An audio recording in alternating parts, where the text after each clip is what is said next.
எல்லா கோவில்கள்லையுமே நம்ம புஷ்கரணி, ஆறு இந்த மாதிரி இடங்களில் குளிச்சுட்டு நம்ம ரூமுக்கு திரும்ப வந்து ட்ரெஸ் மாற்றிட்டு போகிற மாதிரி இருக்குங்க. ஆனால் கோவிலுக்கு போகிறப்பயே நம்ம ஒரு ட்ரெஸ் எடுத்துகிட்டு போய் அங்கேயே குளிச்சுட்டு அங்கேயே ட்ரெஸ் மாற்றிட்டு அப்படியே சாமி தரிசனமும் பண்ணிட்டு வர கோயில் தான் நம்ம மகாநந்தி கோயில். நல்லமலை அடிவாரத்தில் 1500 வருட பழமையான கோவில் தாங்க இந்த மகாநந்தீஸ்வரர் கோயில். நந்தியால் டிஸ்ட்ரிக்ட்ல இருக்கு. அசுர வளர்ச்சின்னு சொல்லுவோம் இல்லைங்களா, ஒரு 12 வருஷம் முன்னாடிலாம் இந்த கோயிலுக்குள்ள உள்ள நுழையிலே குளந்தாங்க இருந்துச்சு. ஆனா இப்ப போகும்போதெல்லாம் நமக்கு வெளியே பெரிய நந்தி வச்சிருக்காங்க. உள்ள மக்கள் நிறைய பேர் வந்து ஸ்டே பண்ணிக்கிற அளவுக்கு ஃபெசிலிட்டிஸ் பண்ணி வச்சிருக்காங்க.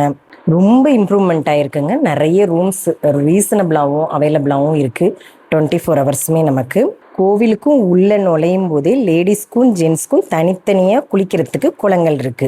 அதுக்கும் அடுத்து ஒரு குளம் இருக்கும். நடுவில் நந்தி இருப்பார். அவருக்கு தண்ணியில் நம்ம அபிஷேகம் பண்ணிட்டு ஃபேமிலியோடு குளிச்சுட்டு ட்ரெஸ் சேஞ்ச் பண்ணிட்டு நம்ம வந்து தரிசனத்துக்கு போகிற மாதிரி இருக்கும்.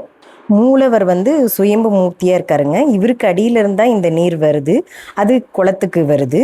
இந்த குளம் வந்து மழை காலத்தில் வெது வெதுப்பான தண்ணியாக இருக்குது, வெயில் காலத்தில் குளிர்ச்சியான தண்ணியாக இருக்குது.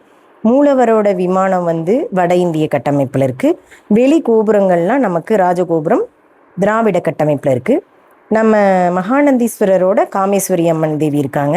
ஆஞ்சநேயர், நவகிரகங்கள், கிருஷ்ணர் கோவில் எல்லாமே உள்ள அழகாக இருக்குங்க. கிருஷ்ணா நதியோட நதி மூலம்னு இந்த இடத்த சொல்கிறாங்க. காலையில் 4:30 மணிக்கு போனோம்னா ஒரு ஸ்பெஷல் டிக்கெட்ல நம்ம ஸ்பரிச தரிசனம்னு சொல்ற, அதாவது தொட்டு கும்பிடுற தரிசனம் நம்ம பண்ணலாம். 6:30 மணிக்கு மேல நமக்கு ரெகுலர் தரிசனம் கிடைக்குங்க. அகோபிலத்துல இருந்து ஒரு 63 கிலோமீட்டர் டிஸ்டன்ஸ்லயே நமக்கு மகாநந்தி இருக்கு. கோவில்ல இருந்து வாக்கபிள் டிஸ்டன்ஸ்ல ஒரு பெரிய நந்தி ஸ்டாச்சு இருக்கு. அதையும் மிஸ் பண்ணாம பாருங்க. வளரும் நந்தி இருக்கிற புஷ்பா 2 படம் எடுத்த யாகண்டியிலிருந்து அடுத்த வீடியோவில் பார்க்கலாம். தேங்க்யூ மக்களே.